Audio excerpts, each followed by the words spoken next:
Para ulama meletakkan Dajjal sebagai salah satu dari asyra ayat, 10 tanda besar kiamat. Sebagaimana kita ketahui, tanda-tanda kiamat terbagi dua. Ada tanda-tanda kecil, jumlahnya sangat banyak dan umumnya datang lebih dahulu. Dan ada tanda-tanda besar, jumlahnya terbatas, hanya 10, dan datangnya ketika kiamat sudah dekat sekali akan terjadi. Nah, salah satunya adalah khurujud Dajjal, keluarnya Dajjal. Dajjal merupakan sosok manusia yang Allah izinkan memiliki 1001 tipu muslihat.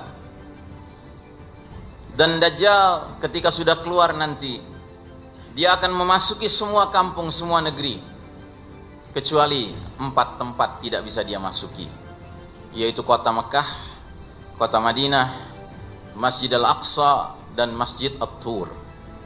Tetapi semua negeri lain, kampung lain, kota lain dia akan masuki. Hidup kita di dunia ini adalah perjalanan panjang. Karenanya ada istilah bahwa dunia ini merupakan darul ibtila, negeri tempat kita diuji, negeri tempat kita dicoba. Nah, ternyata di dalam hadis ini Nabi menegaskan, apapun ujian yang kita hadapi, apapun fitnah yang kita hadapi, tidak ada yang lebih dahsyat daripada fitnah Dajjal. Karenanya para ulama meletakkan Dajjal sebagai salah satu dari asyra ayat, 10 tanda besar kiamat. Sebagaimana kita ketahui, tanda-tanda kiamat terbagi dua. Ada tanda-tanda kecil, jumlahnya sangat banyak dan umumnya datang lebih dahulu. Dan ada tanda-tanda besar, jumlahnya terbatas, hanya 10, dan datangnya ketika kiamat sudah dekat sekali akan terjadi. Nah, salah satunya adalah khurujud Dajjal, keluarnya Dajjal. Dajjal merupakan sosok manusia yang Allah izinkan memiliki 1001 tipu muslihat. Dan Dajjal ketika sudah keluar nanti, dia akan memasuki semua kampung, semua negeri, kecuali 4 tempat tidak bisa dia masuki, yaitu kota Mekah, kota Madinah, Masjid Al-Aqsa, dan Masjid At-Tur. Tetapi semua negeri lain, kampung lain, kota lain dia akan masuki.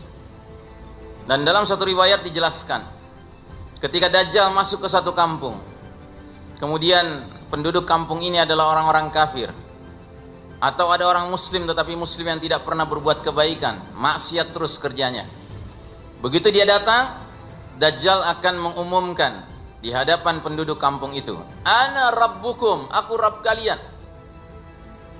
Maka penduduk ini akan segera menyambutnya, "Anta rabbuna, engkaulah Rabb kami. Kalau begitu tolong kami sudah kelaparan selama 3 tahun, kekeringan."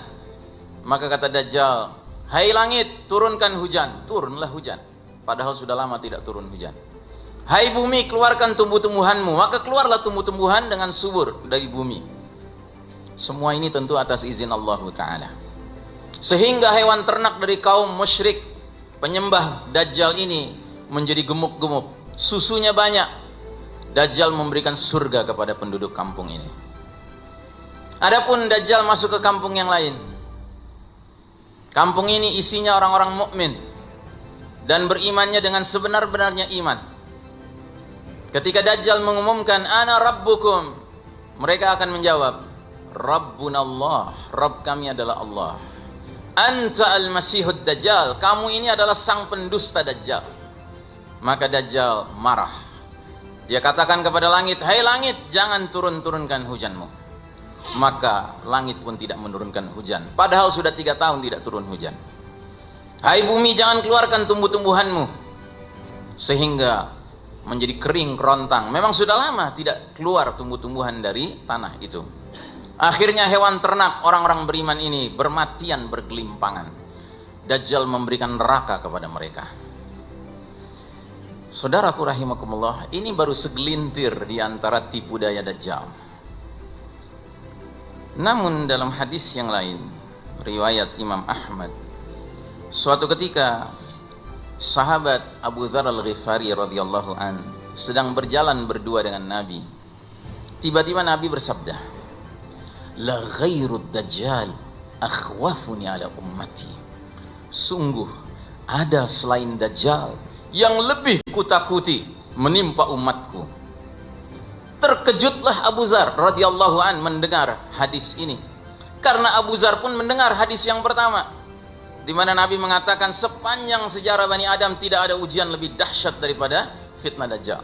Tapi tiba-tiba Nabi di sini mengatakan sungguh ada selain Dajjal yang kukhawatirkan menimpa umat ini. Maka langsung Abu Dzar bertanya, ma hadzal ladzi ghairu dajjal akhwafuka ala ummatika? Ya Rasulullah, apa itu selain Dajjal yang kau khawatirkan menimpa umatmu? Nabi menjawab, a'immatan mudillin. Artinya imam-imam yang menyesatkan. Jamaah sekalian rahimakumullah, para ulama mengartikan a'immatan mudillin ini dengan dua pengertian. Pengertian yang pertama, ulama su, ulama yang buruk. Itu termasuk a'immatan mudillin, imam-imam yang menyesatkan. Sebagaimana kita ketahui, ulama terbagi dua. Ada ulama khair, ulama yang baik. Ada ulama su, ulama yang buruk. Ulama yang khair adalah ulama yang takutnya hanya kepada Allah Ta'ala. Ilmu dan amalnya kelop. Kelop dengan Allah, kelop dengan kelakuannya. Sedangkan ulama su adalah ulama yang takutnya kepada selain Allah Ta'ala. Ilmu dan amalnya tidak kelop dengan Allah Ta'ala. Perilakunya juga tidak menunjukkan keilmuan yang dia katakan dia miliki. Sedangkan tafsiran yang kedua, a'immatan mudillin, adalah para penguasa yang menyesatkan. Saudaraku rahimakumullah, harus kita akui bahwa kita sekarang hidup di suatu masa di mana Dajjal belum keluar, tetapi tampaknya fenomena a'immatan mudillin hadir di tengah-tengah kita. Mau itu dalam tafsiran yang pertamakah, mau itu dengan tafsiran yang keduakah, lengkap semuanya ada. Dan memang kalau kita kaitkan apa yang sedang kita bahas ini dengan sebuah hadis mengenai ringkasan sejarah umat Islam, Nabi pernah menyampaikan ringkasan sejarah umat Islam dalam satu hadis riwayat Imam Ahmad. Umat Islam ini berawal dengan diutusnya Nabi Muhammad sallallahu alaihi wasallam. Umat Islam ini berakhir dengan fenomena angin lembut lebih lembut dari sutra berhembus dari Yaman, dalam riwayat yang lain dari Syam. Yang angin ini tugasnya mewafatkan dengan baik-baik orang-orang beriman. Sampai yang imannya tinggal seberat biji zarrah, seberat biji sawi, seberat biji atom, asalkan dia beriman, diwafatkan oleh angin ini. Sehingga kata Nabi, kalau semua orang beriman sudah wafat, maka yang tersisa yang masih hidup di muka bumi ini tinggallah syirarin nas, manusia-manusia yang paling buruk, yang paling jahat, orang-orang kafir 24 karat. Mereka akan melakukan aneka kemungkaran sampai mereka lah yang mengalami dahsyatnya peristiwa kiamat. Saudaraku rahimakumullah, Nabi pernah meringkas perjalanan umat ini dari awal beliau diutus sampai angin lembut berhembus, dan kesimpulannya ternyata dalam hadis tersebut kata Nabi, jumlah babak perjalanan umat Islam hanya 5. Dan ketahuilah, kita yang hidup di era modern sekarang ini sudah berada di babak keempat. Dan uniknya hadis ini, pergantian satu babak kepada babak berikutnya dikaitkan dengan pergantian kondisi kualitas kepemimpinannya. Dan ketahuilah, ternyata babak keempat, it is the darkest chapter of the Islamic history. Ini adalah babak paling kelam dalam sejarah umat Islam. Disebutnya saja dengan sebutan mulkan jabriyatan, babak kepemimpinan para penguasa yang memaksakan kehendak mereka.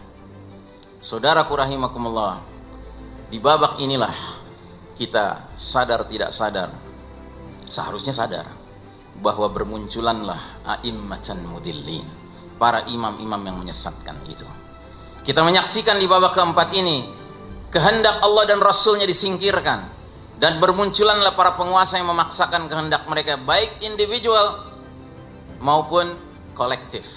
Sehingga bermunculanlah diktator individual atau diktator kolektif.